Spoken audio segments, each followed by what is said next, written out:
এখন একদল হুজুর বলে এ ভোটাভুটি দরকার নাই, তাদের এই ফতুয়াগুলো সম্পূর্ণ যারা আমাদের দেশে ইসলাম বিরোধী তাদের পক্ষে চলে যাচ্ছে।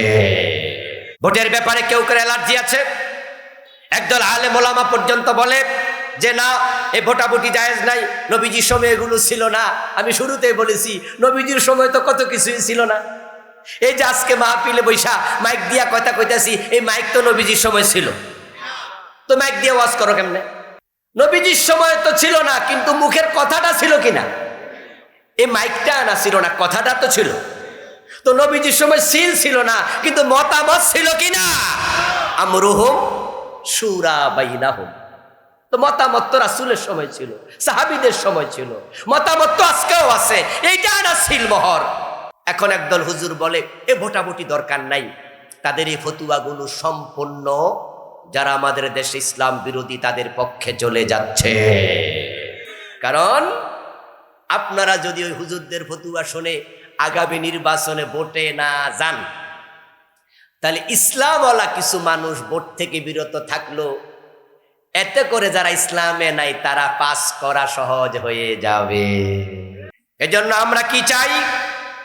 আমরা ভোটের মাধ্যমে পরিবর্তন চাই। ভোটে যে পরিবর্তন হয়, তোমার চোখে কি পড়ে না ঢাকা বিশ্ববিদ্যালয়? যে বিশ্ববিদ্যালয় ইসলামের নাম নেওয়া যেত না, ইফতার মাহফিল করা যায় নাই, মনে আছে না নাই? ঢাকা বিশ্ববিদ্যালয়ে ইফতার মাহফিল করা যায় না।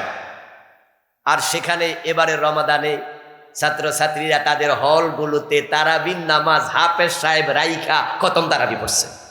এবং আমাদের মোস্তাক ফয়জি ভাই গতকালকে এখানে বক্তা ছিল, এবার উনাকে দাওয়াত দিয়া সিরাত মাহফিল করছে। ঢাকা বিশ্ববিদ্যালয়, এখন আমি ঢাকা ইউনিভার্সিটির ছাত্র, তো ওখান থেকে আমার এমফিল পিএইচডি 5 বছর লাগাতার সেখানে গিয়েছি পিএইচডির গবেষণায় যেতাম। যখন ওই মহলে ওই সময়, তখন মনে ভয় থাকতো কখন কোন দিক থেকে কেউ ঢিল মারে, কেউ গালি দেয়, কেউ আবার গায়ে হাত তোলে কিনা, আলেম মোলামা টুপি মাথায় পাঞ্জাবি গায়ে। কিন্তু এখন যখন ঢাকা বিশ্ববিদ্যালয়ে বিভিন্ন কাজে যাই, এখন তো এইভাবে বুক ফুলে যায়। এখন ঢাকা বিশ্ববিদ্যালয়ের এরিয়াতে ইসলামের বিরুদ্ধে কথা বলার সাহস কারো আছে? তাহলে ভোটের একটা ফলাফল লাভ আছে না নাই? ইউনিভার্সিটির স্টুডেন্টরা যখন তাদের ভোট ইসলামের পক্ষে দিছে, ইসলামের পক্ষ শক্তি বিজয় হয়েছে, আলহামদুলিল্লাহ। ঢাকা বিশ্ববিদ্যালয় এরিয়াতে এখন ইউনিভার্সিটির ভিসি উনি ইমামতি করে, ঠিক না? দেখেন নাই? ঢাকা বিশ্ববিদ্যালয়ের ভিসি নিজে ইমাম হয়ে নামাজ পড়ে। এবার বলুন তো, যদি বাংলাদেশে ভোট দিয়ে আমরা এমন একটি ইসলামী সরকার আনতাম, তাহলে এই দেশে ইসলামের বিরুদ্ধে কেউ কথা বলতো? কয়দিন আগে সোহরাওয়ার্দী উদ্যানে বিশাল সমাবেশ হলো, নাম খতমে নবুয়ত। ওই খতমে নবুয়ত সমাবেশে লাখ লাখ লোক হয়েছে, কয়েকশো বক্তা সেখানে গেছে। ও হয়তো বক্তৃতা দিয়েছে 50-60 জন, বাকি হাজার হাজার বক্তা না, সবাই চান্স পায় নাই। যদি 100 বক্তা বক্তৃতা দেয় 1 মিনিট 2 মিনিট করে, সবার আলোচনা বিষয় একটা, কাদিয়ানীকে রাষ্ট্রীয়ভাবে কাফের ঘোষণা করতে হবে। ইউনূস সরকারকে বলছি, এভাবে কইছে না? হ্যাঁ, ইউনূস সরকার কাদিয়ানীকে রাষ্ট্রীয়ভাবে কাফের ঘোষণা করে দাও। আচ্ছা, ইউনূস সরকার করছে? হে, করার সম্ভাবনা আছে? এর আগে আওয়ামী লীগের সময় দাবি করছেন, তারা করছিল? বিএনপি করছিল? জাতীয় পার্টি করছিল? ও হুজুরেরা, আউলামারা, তোমাদের মাথার মগজ ভালো করে খোলা দরকার। কান খুলে শোনো আলেম, আওয়ামী লীগ কাদিয়ানীর সাথে সম্পর্ক রাখে, তাদের ভোট দরকার, এজন্য তারা কাফের ঘোষণা করেনি রাষ্ট্রীয়ভাবে। বিএনপিও করে নাই, জাতীয় পার্টিও করবে না। ইউনূস মিয়া কিন্তু মুসলমানের বন্ধু না, তিনি আমেরিকার বন্ধু, ঠিক না? জানেননি? ওনারা আমরা বসাইছি, কিন্তু ইসলামের বন্ধু না। ইউনূস মিয়ার যেই মন্ত্রী পরিষদ আছে না, উপদেষ্টা, এই শতকরা 70টা ইসলাম বিরোধী। এই বেড়ি বুড়ি যা বসাইছে না, এগুলো সব হলো এনজিওর লোক। এবং তারা সর্বপ্রথম যে রিপোর্টটা জমা দেয়, ডক্টর ইউনূসকে প্রধান উপদেষ্টা বানানোর পিছনে আলহামদুলিল্লাহ আমার এই ছোট্ট মানুষ, আমারও ভূমিকা ছিল। ভূমিকা ছোট মোটো জায়গায় রাখি নাই, ফেসবুক পর্যন্ত নয়। 5 তারিখে বিপ্লব হয়, সেদিন আমি তার্কিতে ছিলাম। আমার আমেরিকায় প্রোগ্রাম ছিল, তুরস্কে যাচ্ছিলাম, তার্কিতে দিন ছিলাম। আমার দেশ পত্রিকার সম্পাদক মাহমুদুর রহমান উনি তখন তার্কিতে থাকেন, উনি দেশে থাকতে পারে নাই, পালাইয়া ছিল তো দেশ দেশ।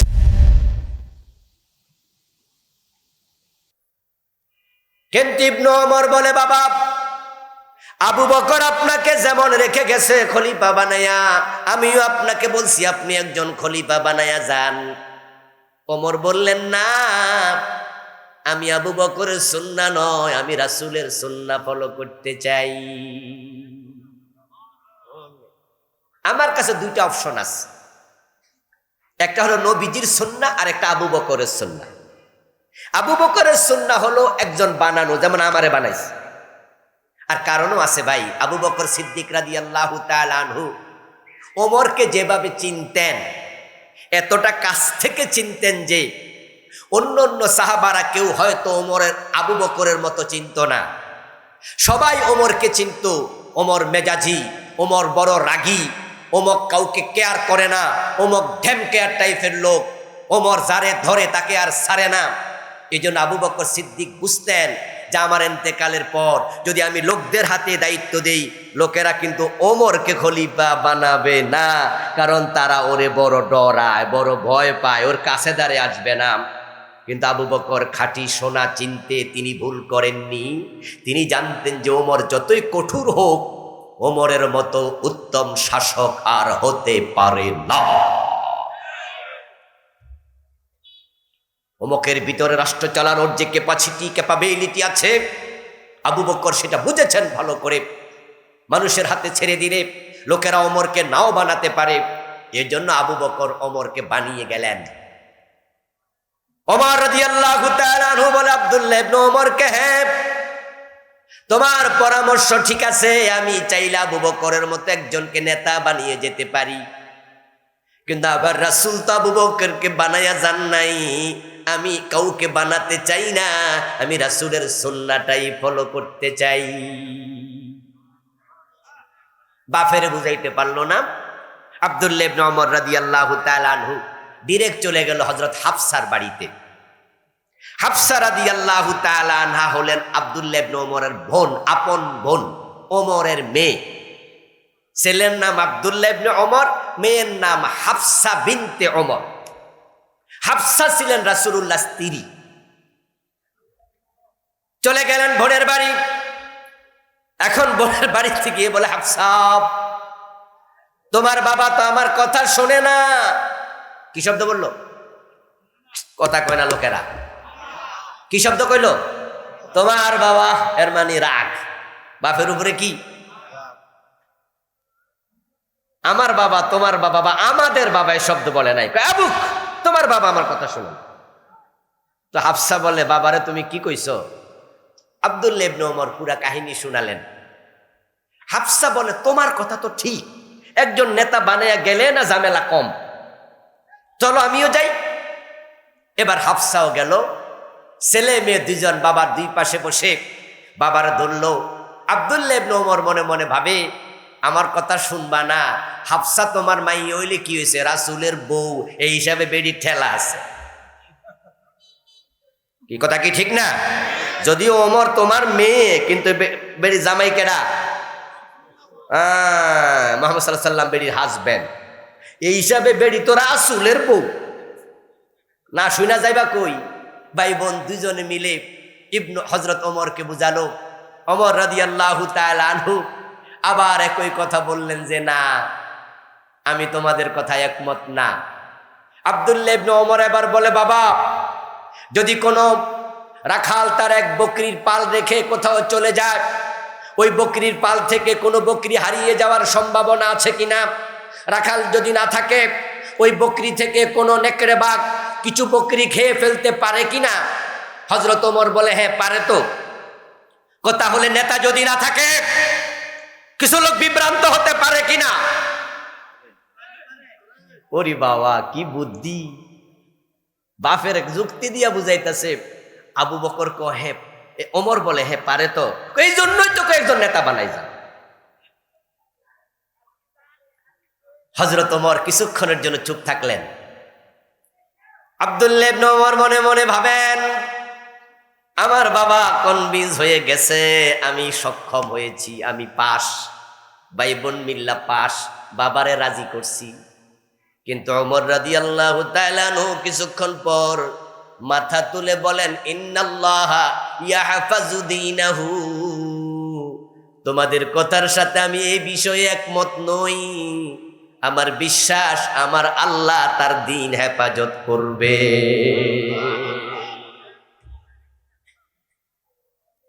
রাখাল না থাকলে বকরি হারিয়ে যায়, রাখাল না থাকলে বকরিকে নেকড়ে খায়, এই বিষয়ের সাথে একমত। তবে নেতা বানাইতেই হবে, না হয় ইসলামের ক্ষতি হবে, একে আমি একমত না। দ্বীনের মালিক যিনি, হেফাজত করবেন তিনি। তবে আমি একটি কাজ করে যাব, আমাদের পরামর্শে একটি কাজ করে যাবে, সেটা হলো আমি 6 জনের একটা কমিটি করে যাব। হযরত ওমর 6 জনের তালিকা দিলেন সাহাবীদেরকে ডেকে, এই 6 জন থেকে তোমরা একজনকে খলিফা বানাবে। ওই 6 জনের ব্যাপারে পরামর্শ করবে। পরামর্শ করার পরে 6 জন থেকে একজনকে খলিফা বানাবে, এটাই তোমাদের জন্য কল্যাণকর। তবে আমি একজনকে খলিফা বানালাম না, তোমরা বানাইও। ওমর আরেকটি কথা বললেন, সেখান থেকে পাওয়া যায় অধিকাংশের ভিত্তিতে মতামত গ্রহণযোগ্য হয়। তিনি বললেন, ভোটাভুটি যখন হবে, পরামর্শ যখন হবে, যদি কোনো ব্যক্তির পক্ষে 3 জন হয়, এই যে 6 জনের আমি একটা কমিটি দিলাম, কারো ব্যাপারে 3 জন একমত হলো, তাহলে আব্দুল্লাহ ইবনে ওমর সেও ভোট দেবে। তাহলে সে ভোট দিলে আবার ভোট কয়টা হলো? 4টা। তাহলে 4 জন যাদিকে একমত হবে তাকেই খলিফা বানাবে। তবে আমার ছেলে আব্দুল্লাহ ভোট দিতে পারবে, কিন্তু খলিফা হতে পারবে না।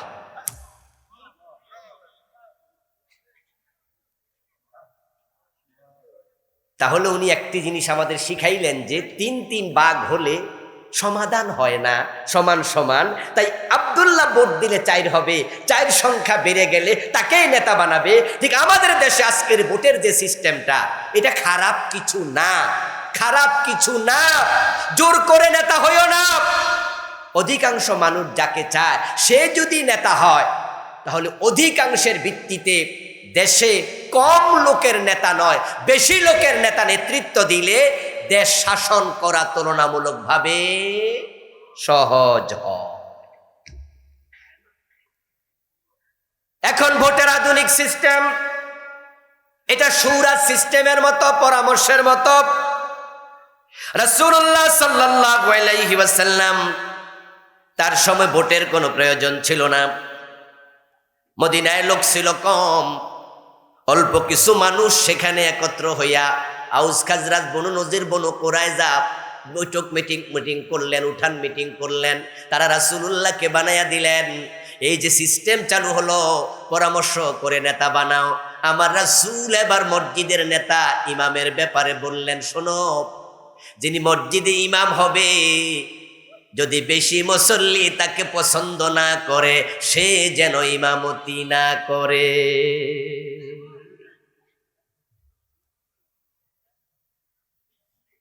যদি বেশি সংখ্যক মুসল্লি কোনো ইমামকে পছন্দ করে, সে যেন ইমামতি না করে।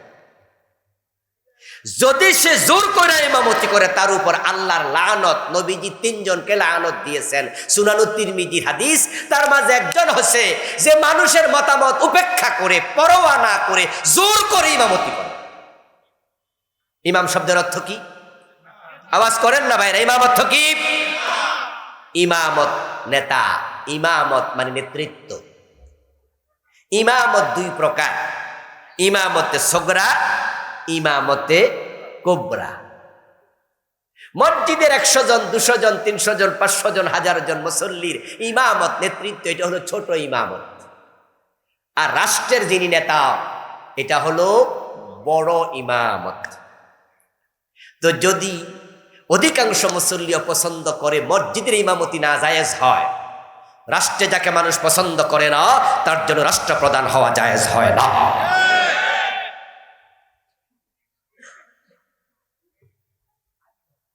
নবীজি সাল্লাল্লাহু আলাইহি সাল্লাম শিখিয়েছেন এটা। এজন্যই তো যখন কেউ নেতা হয়ে যায়, কিছু লোক আছে তার বিরুদ্ধে ভোট দিতে পারবে, বিপক্ষে মতামত দিতে পারবে। যেটা হযরত ওমর বলল, 6 জনের কমিটি দিলাম, 3-3 যদি হয়ে যায় তাহলে বোঝা গেল 3 জন পক্ষে 3 জন বিপক্ষে থাকার সুযোগ আছে। এটাই তো মতামত দেওয়ার নিয়ম। ইয়াজিদ যখন রাষ্ট্রপ্রধান হলো তখন কি মানুষের মতামতের ভিত্তিতে হয়েছে নাকি হযরত মুয়াবিয়া নিজে বানাই দিছে? আলেম ওলামারা কথা বলেন। হ্যাঁ, হযরত মুয়াবিয়া রাদিয়াল্লাহু তাআলা আনহু উনার ইন্তেকালের 10 বছর আগে, কত বছর আগে? মুয়াবিয়ার ইন্তেকালের 10 বছর আগে তিনি ইয়াজিদকে ক্রাউন প্রিন্স ঘোষণা করেছেন। তিনি লিখিতভাবে বলে গেছেন যে আমার ইন্তেকালের পর এই চেয়ারে বসবে আমার ছেলে ইয়াজিদ। আমির মুয়াবিয়া ইন্তেকাল করলেন, ইয়াজিদ ক্ষমতায় বসে গেল, নেতার ছেলে নেতা। কিন্তু হযরত ওমর বলেছিলেন যে আমার ছেলে আব্দুল্লাহ ভোট দিতে পারবে, কিন্তু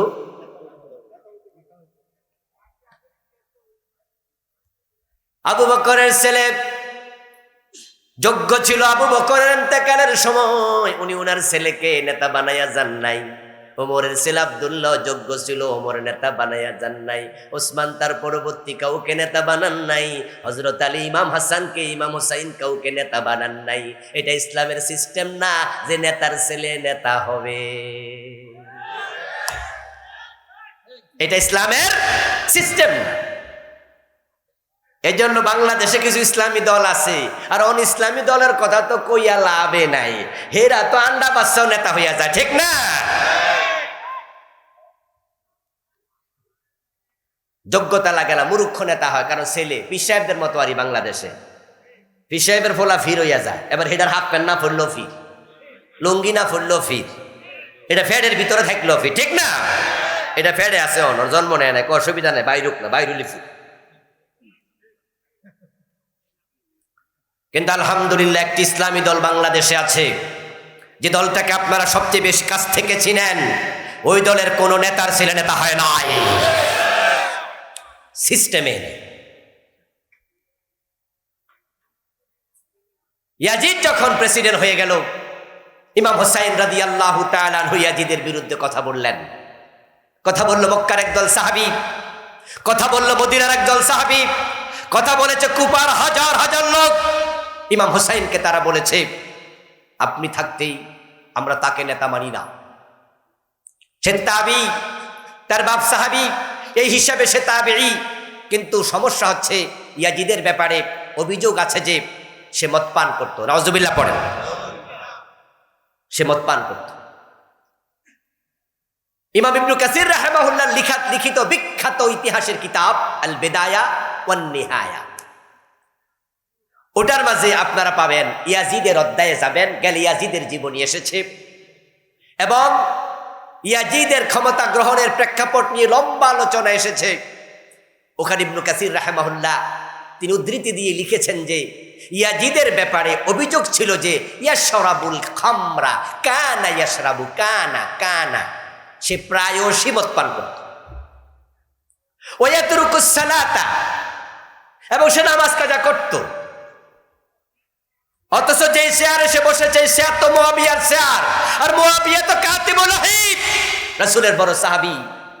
এ চেয়ার তো আলীর চেয়ার, এর চেয়ার তো ওমরের চেয়ার, এটা ওসমানের চেয়ার, এটা আবু বকরের চেয়ার। এই চেয়ারে বসে 10 বছর নবী মুহাম্মদ রাষ্ট্র চালাইছে। এটা নবী মুহাম্মদুর রাসূলুল্লাহ চেয়ার। ওই চেয়ারে কোনো মদখোর বসতে পারে? আওয়াজ দেন না, বসতে পারে? রাষ্ট্র ক্ষমতা কোনো মদখোর যাইতে পারে? কোনো ঘুষখোর যাইতে পারে? কোনো চাঁদাবাজ যাইতে পারে? কোনো চোর ডাকাত যাইতে পারে? হুসাইনের মতো বাংলাদেশের লোকেরা যদি বুঝতো, তাহলে কোন জালেমরা, চাঁদাবাজেরা বাংলার মসনদে বসতে পারতো না। ইসলাম আল্লাহ ক্ষমতায় চলে যেত।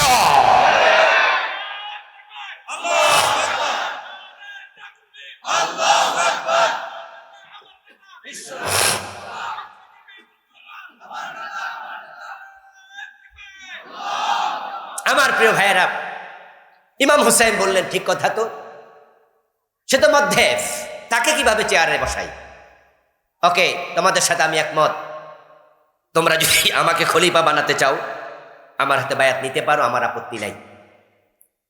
তখনও শত শত সাহাবী জীবিত, আব্দুল্লাহ ইবনে ওমর জীবিত, আব্দুল্লাহ ইবনে আব্বাস জীবিত, আব্দুল্লাহ ইবনে মাসউদ জীবিত, আব্দুল্লাহ ইবনে আমর ইবনুল আস জীবিত, ইমাম হাসান হুসাইন জীবিত, আরো কত সাহাবী জীবিত।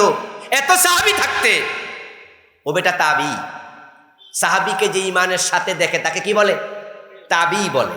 কিন্তু সে গুনাহগার, মদখোর তাবি।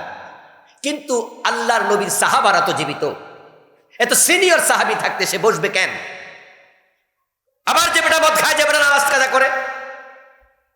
ইমাম হুসাইন সহ একদল সাহাবী বিরোধিতা করলো, যার রেজাল্ট দাঁড়ালো কারবালার ইমাম হুসাইনের শাহাদাত। তাহলে সমাজের যেখানে অসৎ নেতৃত্ব তৈরি হয়, যখন সমাজের কোথাও চাঁদাবাজেরা, ডাকাতরা এই চেয়ারের আসন দখল করতে চায়, ইমাম হুসাইনের মতো তাদের বিরুদ্ধে মাথা তুলে দাঁড়িয়ে যেতে হবে। ইমাম হুসাইনের সাথে ইয়াজিদের দ্বন্দ্ব, এটা কি মসজিদের ইমামতি নিয়েছিল? এটা রাষ্ট্রের ইমামতি নিয়েছিল, ইমামতে কুবরা। দোস্ত, যদি ড্রাইভিং সিটে আপনি কোনো মদখোরকে বসাইয়া দেন আর সেই গাড়ির যাত্রী আপনি হয়ে বসে যান, যাত্রী হইয়া 50 জন যাত্রী, ওই মদখোর বেটা গাড়ির ড্রাইভিং সিটে বসা 50 জন যদি হাজী সাহেব হয়, আর মদখোর যখন গাড়ি লইয়া খাদে যাবে 50 জন হাজী কই যাবে? এই জন্য ড্রাইভিং সিটে কাকে বসালেন সেটা ভেরি ভেরি ইম্পর্টেন্ট। এ মসজিদে মাত্র 300 জনের ইমাম, 400 জনের ইমাম, 500 জনের ইমাম নিয়োগ দেন। ওই 500 জনের ইমাম বানানোর সময় কত ইন্টারভিউ নেন, ঠিক কিনা? ঠিক কিনা? বেটার দাড়ি বড় আছে কিনা, বেটার বউ পর্দা করে কিনা, বেটার কেরাত ঠিক আছে কিনা, বেটা মাসলা জানে কিনা। নিজেরা না বুঝলে বড় মাদ্রাসার হুজুর আইনা তারপর ইন্টারভিউ নেয়। আবার হুজুরের ইন্টারভিউর উপর ভরসা করে বইয়া থাকে না, নিজেরাও হাজির থাকে। যে আবার হুজুরে কোনো 2 নাম্বারই কইরা হুজুরের খালতো বাইরে ইমাম বানাই দেয়নি কোনো। এই জন্য আবার নিজেরাও মাঝে মাঝে প্রশ্ন করে। হ্যাঁ, এক মসজিদের একবারে দাড়ি সাসা সভাপতি, কিছু সভাপতি আছে না দাড়ি মোছ নাই, একবারে সপ্পান সপ্পা ক্লিয়ার, ক্লিন শেপ। এখন ইন্টারভিউ চলছে, হুজুররা প্রশ্ন করে। এক পর্যায়ে গিয়ে মসজিদে দাড়ি সাসা সভাপতি উনি ইমামরে প্রশ্ন করছে, হুজুর কিয়ামতের আলামত বলুন। তখন ইমাম সাহেব বলছে, দাড়ি চাচা লোক ইমামরে প্রশ্ন করবে, এটা সবচেয়ে বড় কিয়ামতের আলামত।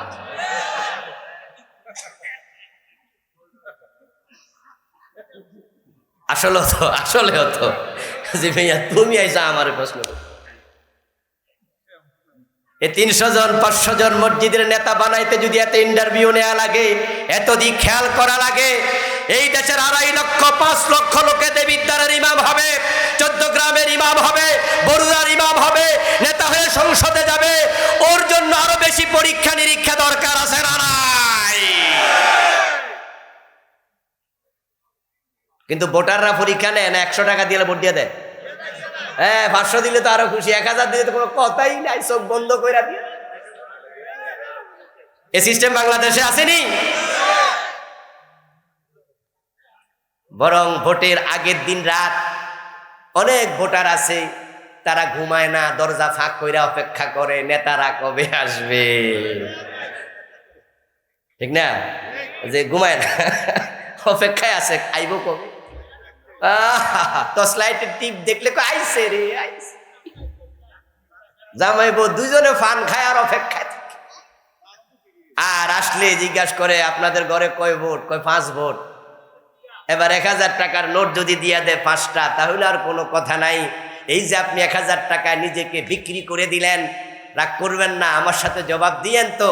এলাকায় যে ছোটখাটো ছাগল আছে, ছাগলের দাম কত? এই 1, 2000, 3000, 5000 ছাগল পাওয়া যায়নি তো? ছাগলের দামও তো 10,000, তা আপনার ভোটের দাম কত? 1000। তা আপনার ভোট মানে আপনি নিজেকে বিক্রি করে দিয়েছেন, তোমার সে ছাগলের দাম বেশি। নিজেকে মানুষ বলতে তোমার লজ্জা হওয়া উচিত।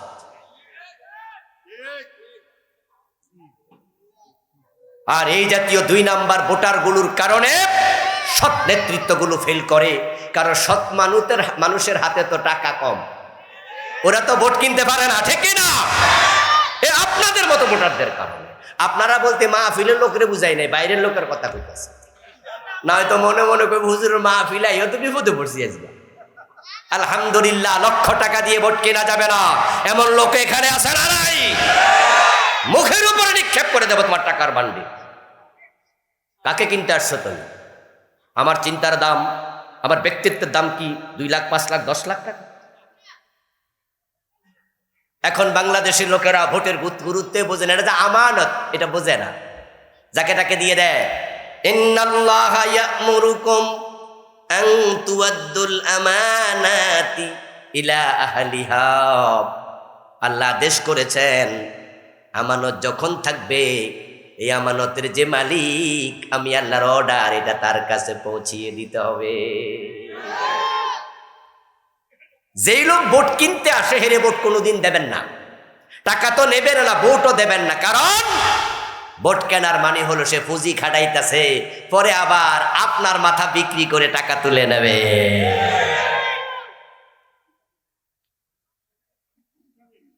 ধনী মানুষদের কাছে কিন্তু ভোট কিনতে যায় না, ওরা বুঝে শুনে যায় যে বিল্ডিংওয়ালা হেরে 2000 টাকা দিয়ে কিনা যাব না। এজন্য ভোট অধিকাংশ গরিবের কাছে কিনতে যায়। আর গরিব ভাইয়েরা শুনুন, এই বেটা পাস কইরা আপনাদের নামে বরাদ্দের টাকা আপনাদেরকে দেবে না, নিজে মেরে খাবে। কারণ সে বোঝে যে এটা খাওয়া আমার হক, কারণ ভোটের আগে হেরে খাওয়াইছি। যদি ভোট কেনা বেচা বন্ধ হয়ে যেত, অসৎ লোকেরা নেতা হতে পারত না। আর অসৎ লোক যদি না নেতা হতো, নমিনেশন বাণিজ্য বাংলাদেশে থাকতো না। আপনারা তো অধিকাংশ শিক্ষিত, এখানে পত্রপত্রিকায় দেখেন, ফেসবুকে আসে, এইবারের নির্বাচনকে কেন্দ্র করে আমাদের দেশের 1-2টা দল নমিনেশন বিক্রি করছে 10 কোটি, 20 কোটি, 50 কোটি টাকায়। আচ্ছা, 10 কোটি টাকা যদি নমিনেশন কিনে, আরো 10 কোটি যদি ভোট কিনে, কয় কোটি খরচ হলো? একজন এমপির মাসিক বেতন কত? গুগলে যান, গুগল করুন, আপনি দেখবেন যে একজন এমপির বেতন সচিবের চেয়ে সামান্য বেশি, অর্থাৎ 1.5 লাখ টাকার কাছাকাছি। সরকারের অন্য সুযোগ সুবিধা কিছু আছে, সেগুলো বাদ। মাসিক বেতন 1.5 লাখ টাকা হচ্ছেন একজন এমপির। 1 বছরে 18 লাখ টাকা। 1 বছরে কত? 18 লক্ষ। তাহলে 5 বছরে কত হবে? 5 18 90 লক্ষ। এর মানে 1 কোটি এখনো হয় নাই, তো খরচ করছে 20 কোটি, বাকি 19 কোটির কি খবর?